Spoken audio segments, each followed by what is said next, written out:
ক্ষমতার অলিন দিয়ে যে চেয়ারটিকে একদিন সবচেয়ে সুরক্ষিত মনে হয়েছিল, আজ সেই চেয়ারটি এক অদৃশ্য ঝড়ে তীব্রভাবে কাঁপতে শুরু করেছে। সচিবালয়ের চার দেয়ালের ভেতর কান পাতলে এখন শুধু একটি ফিসফাস শোনা যাচ্ছে। একটি অত্যন্ত গুরুত্বপূর্ণ পদত্যাগপত্র ইতিমধ্যেই অত্যন্ত গোপনে প্রস্তুত করা হয়ে গেছে। লাল ফিতার ফাইলে বন্দী সেই চিঠিতে হয়তো আজ রাতেই বসতে চলেছে বিদায়ের চূড়ান্ত স্বাক্ষর। রাজনীতির দাবার বোর্ডে হিসাব সবসময় মেলে না। লাখো শিক্ষার্থীর চোখের জল আর ক্ষোভের আগুন আজ একটি সাজানো সাম্রাজ্যকে তছনছ করে দিচ্ছে। রাজপথের স্লোগান আর সচিবালয়ের পেছনের দরজা দিয়ে শিক্ষামন্ত্রীর বিদায়ের প্রস্তুতির এক চাঞ্চল্যকর গোপন খবর আজ আপনাদের সামনে উন্মোচন করব। তবে পর্দার আড়ালের চূড়ান্ত খেলাটি আসলে কি এবং কেন শিক্ষামন্ত্রীর পদত্যাগ এখন সময়ের ব্যাপার মাত্র, তা জানতে হলে আপনাকে একটু গভীরে তাকাতে হবে। ঠিক এই মুহূর্তে সচিবালয়ের একটি অত্যন্ত গোপন সূত্র থেকে এক বিস্ফোরক তথ্য বেরিয়ে এসেছে। গতকাল গভীর রাতে শিক্ষামন্ত্রীর লাল ফোনে একটি বিশেষ মহল থেকে অত্যন্ত জরুরি কল আসে। সেই কলের মাধ্যমে তাকে স্পষ্ট করে জানিয়ে দেওয়া হয়েছে যে সম্মান বাঁচাতে চাইলে যেন তিনি নিজেই সম্মানজনক বিদায়ের পথ খোঁজেন। নইলে আগামীকাল সকালের সূর্য তার জন্য এক চরম অপমান নিয়ে আসতে পারে। শিক্ষামন্ত্রীর একান্ত সচিব ইতিমধ্যে একটি ড্রাফট লেটার তৈরি করে রেখেছেন। এই পদত্যাগ কেবল লাখো শিক্ষার্থীর আন্দোলনের জয় নয়, বরং এর পেছনে কাজ করছে সরকারের ইমেজ বাঁচানোর এক নিখুঁত পলিটিক্যাল গেম প্লে। যে মন্ত্রী গতকাল পর্যন্ত চরম অহংকার দেখিয়ে শিক্ষার্থীদের মেধা নিয়ে কটাক্ষ করেছিলেন, আজ তাকেই এমন অসহায়ভাবে চোরাগলিতে দাঁড়িয়ে বিদায়ের পথ খুঁজতে হচ্ছে। সচিবালয়ের করিডোরে আজ সকাল থেকে এক অদ্ভুত নীরবতা। ফাইলের পর ফাইল ঘুরছে, কিন্তু কর্মকর্তাদের চোখে মুখে এক অজানা আতঙ্ক। বাতাসে ভাসছে শিক্ষামন্ত্রীর বিদায় ঘণ্টা বাজার খবর। সরকারের অত্যন্ত বিশ্বস্ত সূত্রগুলো ইশারা করছে যে শীর্ষ মহল থেকে তাকে চূড়ান্ত বার্তা পাঠিয়ে দেওয়া হয়েছে এবং যে কোনো মুহূর্তে তার পদত্যাগের নাটকীয় ঘোষণা আসতে পারে। কিন্তু একজন ক্ষমতাধর মন্ত্রীকে কেন খাদের কিনারায় এসে দাঁড়াতে হলো? এর শুরুটা কেবল রাজপথের আন্দোলন থেকে হয়নি, বরং এর পেছনে রয়েছে দীর্ঘদিনের পুঞ্জীভূত অবহেলা আর দায়িত্বহীনতার এক সুবিশাল পাহাড়। যখন ভারী বর্ষণ আর বন্যার পানিতে দেশের পর দেশ প্লাবিত হচ্ছিল, তখন শিক্ষা প্রশাসনের নেওয়া সিদ্ধান্তগুলো যেন শিক্ষার্থীদের কাছে আরও বেশি নিষ্ঠুর হয়ে উঠেছিল। তবে ঢাকার আকাশে মেঘের যে ঘনঘটা, তার চেয়েও বড় কালবৈশাখী ঝড় এখন বইছে শেরেবাংলা নগরের প্রধানমন্ত্রীর কার্যালয় এবং সচিবালয়ের করিডোরগুলোতে। সরকার ক্ষমতা গ্রহণের পর মাত্র 5টি মাস পার হয়েছে। নতুন জমানার মন্ত্রী আমলারা হয়তো ভেবেছিলেন লালবাতির গাড়িতে চড়ে আরামে দিন কাটাবেন, কিন্তু গত 24 ঘন্টায় পেছনের দরজা দিয়ে আসা অত্যন্ত চাঞ্চল্যকর তথ্য পুরো প্রশাসনকে নাড়িয়ে দিয়েছে। ব্যর্থ, অলস এবং কাজের চেয়ে বাগাড়ম্বর বেশি করা মন্ত্রীদের গত 5 মাসের প্রতিদিনের আমলনামা এখন সরাসরি প্রধানমন্ত্রীর টেবিলের ওপর। প্রধানমন্ত্রী তারেক রহমান নিজেই হাতে তুলে নিয়েছেন ব্যর্থ মন্ত্রীদের ডানা ছাটার সেই অদৃশ্য অথচ নির্মম রাজনৈতিক চাবুক। আগামী মাসে এই সরকারের বয়স 6 মাস পূর্ণ হতে যাচ্ছে, আর এই ডেডলাইনেই ঘটতে যাচ্ছে বাংলাদেশের প্রশাসনিক ইতিহাসের সবচেয়ে বড় পলিটিক্যাল সার্জারি। প্রধানমন্ত্রীর নির্দেশে গঠিত একটি অত্যন্ত গোপন স্পেশাল পারফরমেন্স উইং দিনরাত এক করে প্রতিটি মন্ত্রণালয়ের ডায়েরি নোট করছে। কোন মন্ত্রী কয় ঘন্টা ফাইলে সই করলেন, কোন ফাইল কতদিন আটকে থাকলো, আর কার কাজের গ্রাউন্ড রেজাল্ট শূন্য। সবকিছু এখন স্ফটিকের মতো পরিষ্কার। তদন্তের সবচেয়ে বড় যে রোগটি ধরা পড়েছে তা হলো মন্ত্রী এবং প্রতিমন্ত্রীদের মধ্যকার চরম অহংবোধ ও সমন্বয়হীনতা।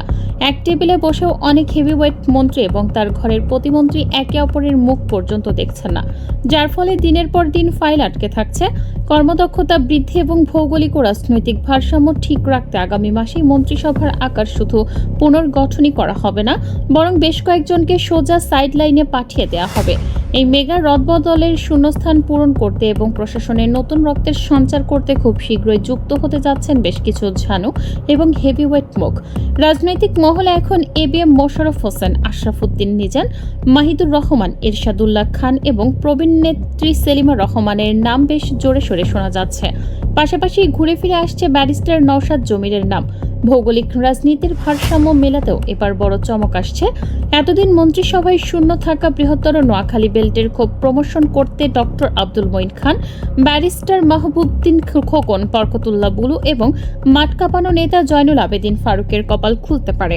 এছাড়া কৌশলগত কারণে নারায়ণগঞ্জ ও নরসিংদী থেকে 2জন তরুণ এমপি এবং নেত্রকোনা ও আঞ্চলিক ভারসাম্য রক্ষায় বৃহত্তর ময়মনসিংহ থেকে একজন প্রভাবশালী নারী এমপির নাম নিয়ে চুলচেরা বিশ্লেষণ চলছে। তবে আসল চমক থাকছে টেকনোক্র্যাট কোটায়, যেখানে সরাসরি ভোটে না এসেও বুদ্ধিভিত্তিক চালে রাষ্ট্রযন্ত্র চালানোর জন্য অ্যাডভোকেট সৈয়দ মোয়াজ্জেম হোসেন আলাল এবং হাবিবুন নবী খান সোহেলের নাম তালিকায় রয়েছে। এই নতুন পাওয়ার হাউসকে জায়গা দিতে গিয়ে ঢাকা এবং খুলনা বিভাগের বেশ কয়েকজন জাদ্রেল মন্ত্রীদের কপাল পুড়ছে, যাদের পারফরম্যান্স ফাইলের ওপর ইতিমধ্যেই লাল কালির ক্রস চিহ্ন বসে গেছে। বর্তমান জামানার সবচেয়ে বড় ওভারলোডেড ট্র্যাজেডি চলছে যোগাযোগ খাতে।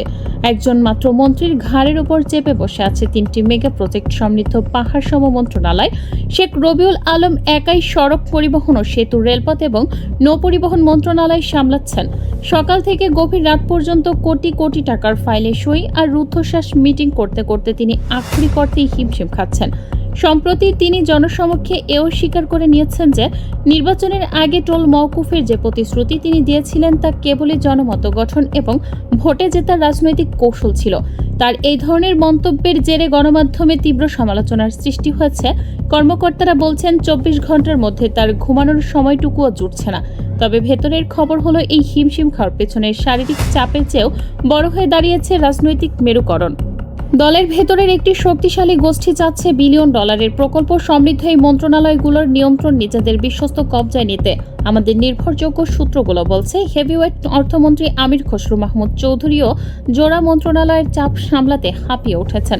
তিনি পরিকল্পনা মন্ত্রণালয়টি অন্য কারো হাতে ছেড়ে দিয়ে সম্পূর্ণ ফোকাস অর্থ মন্ত্রণালয়ে রাখতে চাইছেন। এছাড়া পররাষ্ট্রমন্ত্রী খলিলুর রহমান জাতিসংঘের সাধারণ পরিষদের 81তম অধিবেশনের সভাপতি নির্বাচিত হয়। তার দপ্তরেও নতুন মুখ আসার সম্ভাবনা প্রবল। সব মিলিয়ে ব্যর্থ মন্ত্রীদের তালিকায় থাকা নুরুল হক নূর, জোনায়েদ সাকি, ববি হাজ্জাজ এবং শিক্ষামন্ত্রী এহসানুল হক মিলন এবার চূড়ান্তভাবে বাদ পড়তে পারেন। কারণ ইতিহাস আমাদের শিক্ষা দেয়, জনগণের ম্যান্ডেট নিয়ে যারা তামাশা করে সময় তাদের কখনোই ক্ষমা করে না। 24-এর রক্তক্ষয়ী বিপ্লবের পর দেশের মানুষ আজ শুধু মুখের মিষ্টি কথা বা ফাঁকা আশ্বাস শুনতে রাজি নয়, তারা দেখতে চায় বাস্তব প্রতিফলন। যদি এই মেগা সার্জারির পরও আমলাতন্ত্রের সেই পুরনো ভূত প্রশাসনের ঘাট থেকে না নামে, তবে ক্ষোভের আগুন যে কেবল সচিবালয়ের লাল ফিতায় পোড়াবে না, তা হয়তো গ্রাস করবে ক্ষমতার মূল কেন্দ্রকেও। ক্ষমতার অলিন্দে লুকিয়ে থাকা সেই অদৃশ্য ডিপ স্টেট বা গভীর রাষ্ট্রের কুশীলবরা যতই নিখুঁত চাল চালুক না কেন, রাজপথের জাগ্রত জনতার চোখকে ফাঁকি দেওয়া অসম্ভব। তারেক রহমানের এই মেগা রাজনৈতিক অস্ত্রোপচার কি আসলেই জনগণের বিশ্বাসের মর্যাদা রাখবে, নাকি এটি কেবলই ক্ষমতার মিউজিক্যাল চেয়ার খেলার এক নতুন সংস্করণ? উত্তরটা হয়তো আর বেশি দূরে নয়। যখন ভুলের খতিয়ান দেয়া শেষ হবে, তখন কেবল মন্ত্রী নয়, পুরো সিস্টেমেরই মুখোমুখি হতে হবে এক মহাবিচারের। এই ক্রান্তি লগ্নে দাঁড়িয়ে শাসকদের মনে রাখতে হবে, ক্ষমতা কোনো চিরস্থায়ী বন্দোবস্ত নয়, এটি জনগণের দেয়া আমানত মাত্র। অনিয়ম আর তোলপাড়ের এই খেলা শুধু সাদা পোশাকের মন্ত্রীদের মধ্যেই সীমাবদ্ধ নেই। 5 মাসের হানিমুন পিরিয়ড এখন আনুষ্ঠানিকভাবে শেষ। দর্শক, পুরো বিষয়টিকে আপনি কিভাবে দেখছেন তা মন্তব্যের ঘরে আমাদের জানান। আমাদের চ্যানেলে নতুন হলে অবশ্যই সাবস্ক্রাইব করুন এবং বেল আইকনটি বাজিয়ে রাখুন। দেখা হচ্ছে পরবর্তী ভিডিওতে।